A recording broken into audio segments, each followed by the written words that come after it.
Thanks for joining us for this week's edition of Hashtag Boca Best Weekly. I am your host, Melinda Pollard, Director of Community Relations here at Artist Senior Living of Boca Raton.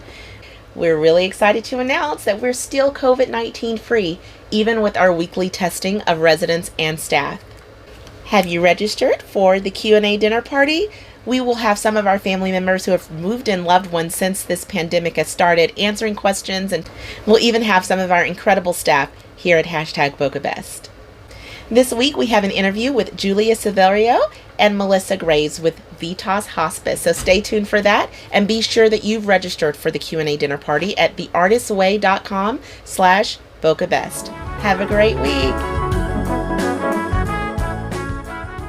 What have you been doing differently, and what resources are available to people to help them endure this pandemic?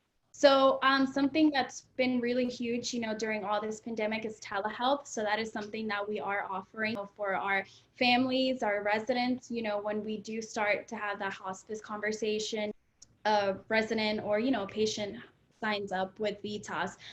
In terms of marketing, we are still very much active in the community. We have been hosting a lot of outside events, just still trying to be present within our communities and still offer that helping hand and still provide that education and, just letting you know we're here.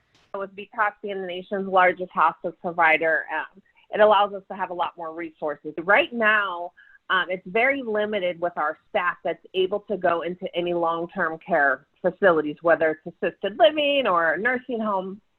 Our bereavement specialist team, we have videos that they've recorded. Our music therapists, they have videos that are recorded for the staff to be able to play for those residents that would benefit from that.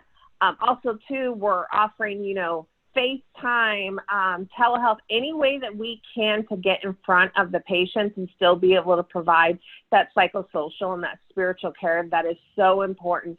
What about for the home? For the home, pretty much it's business as usual. If there's maybe some loved ones in the home that are COVID positive, we are, looking at that case-by-case basis. We may move the patient outside of the home temporarily till everyone recovers. Also, of course, ensuring our staff has all the proper PPE that they need to keep not only themselves safe, but to keep, the patients and the families safe. So if someone's not comfortable with having a chaplain visit, then our chaplains won't visit in the home. But then there could be another patient where the family, they want the chaplain there, and they want the chaplain there every other week. So really with VITAS, it's patient-centered care and family-centered care. So whatever, works best for the family and for the patient. Well, guys, thank you so much for joining us today and giving the community a little bit more insight into what VITAS and hospice is providing during this time.